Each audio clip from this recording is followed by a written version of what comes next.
Sino nga ba si Phillips? Welcome back to my channel, class. Ako muli si Professor Ipaliwanag ng University of Life. At sa episode na ito, pag-uusapan natin ang kwento ng Phillips screwdriver. Isang simpleng kasangkapan na halos lahat ng bahay ay mayroon. Pero kakaunti lang ang nakakaalam kung bakit ito naimbento at kung bakit may krus ang dulo nito. Kapag may inaayos kayo sa bahay, gumawa ng cabinet, nagkabit ng electric fan, o sumubok mag-assemble ng bagong furniture, malamang isa ito sa unang hinahanap ninyo. Minsan pa nga, kapag nawawala ang Phillips screwdriver, kahit kumpleto ang tornilyo, wala ring natatapos na trabaho. Curious much na ba kayo, class? Tara't alamin ang kwento dito sa The Taglish Explainer.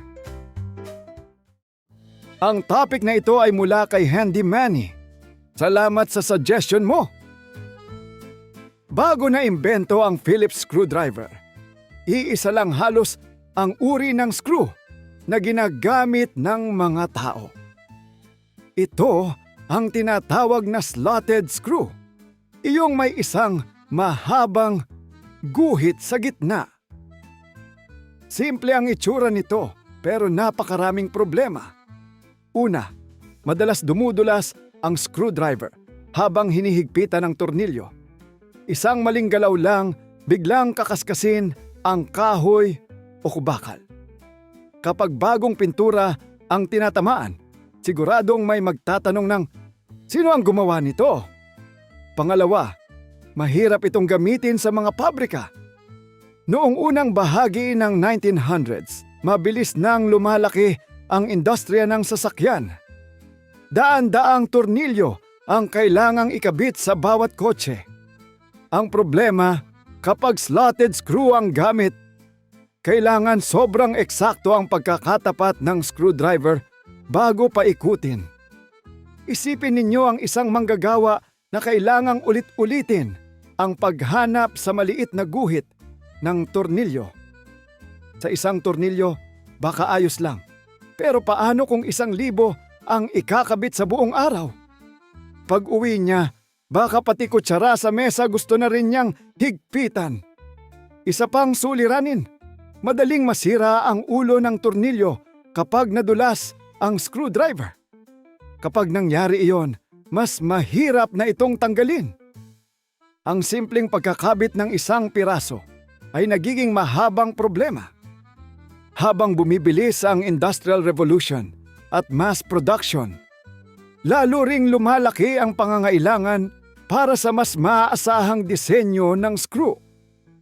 Kailangan nila ng tornilyong mas madaling ipwesto, mas mabilis gamitin, at mas angkop sa mga makinang ginagamit sa mga pabrika.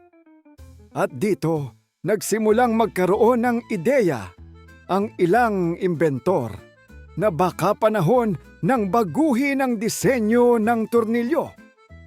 At isa sa kanila ang lalaking bihirang mabanggit sa kasaysayan.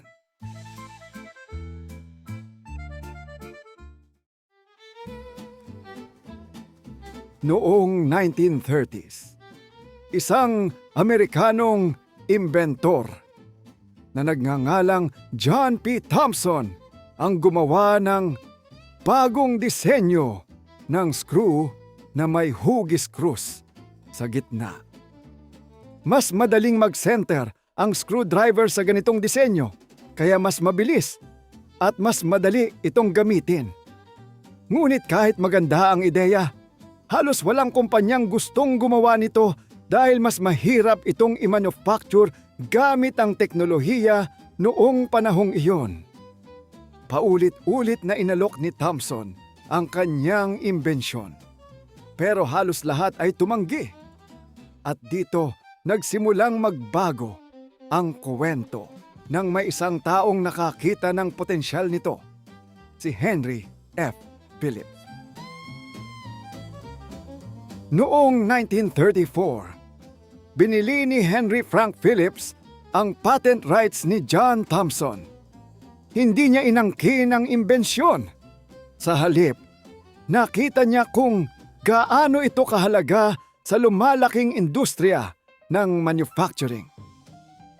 Inayos niya ang disenyo upang maging mas madaling gawin sa mga pabrika at nagsimula siyang kumbinsihin ang iba't ibang kumpanya na gamitin ito.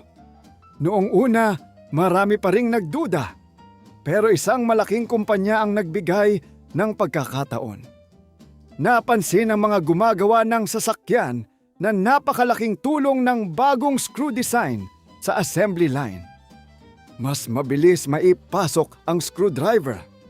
Mas kaunti ang pagkakadulas. Mas mabilis ang trabaho. May isa pang mahalagang katangian, ang Phillips screw. Kapag sobra na ang higpit, may posibilidad na kusang umangat ang screwdriver mula sa screw head. Ang tawag dito ay come out. Ngayon, maraming tao ang naiinis kapag nangyayari ito. Pero noong panahong 1930s, may dahilan kung bakit naging kapaki-pakinabang ito. Noon ay wala pang modernong torque control ang maraming power tools. Kapag tuloy-tuloy ang ikot ng makina, pwedeng maputol ang tornilyo o masira ang material. Ang come-out ay nagsilbing natural na proteksyon laban sa sobrang paghigpit. Sa madaling salita, may built-in limit ang disenyo. Dahil dito, mabilis itong tinanggap ng industriya ng sasakyan. Hindi nagtagal, ginamit na rin ito sa paggawa ng appliances, radyo, ventilador, laruan, makina, at halos lahat ng produktong nangangailangan ng tornilyo. Nakakatuwang isipin na ang pangalan ng screwdriver ay galing sa taong nagpasikat nito, hindi sa taong unang nagdisenyo ng cross-shaped screw. Kaya kung tatanungin kayo sa susunod kung sino ang nag-imbento ng Phillips screw, ang mas kumpletong sagot ay si John P. Thompson, ang orihinal na nagdisenyo at nagpapatent ng cross-recessed screw, habang si Henry F. Phillips ang nagpalawak, nagpaunlad, at nagdala nito sa buong mundo.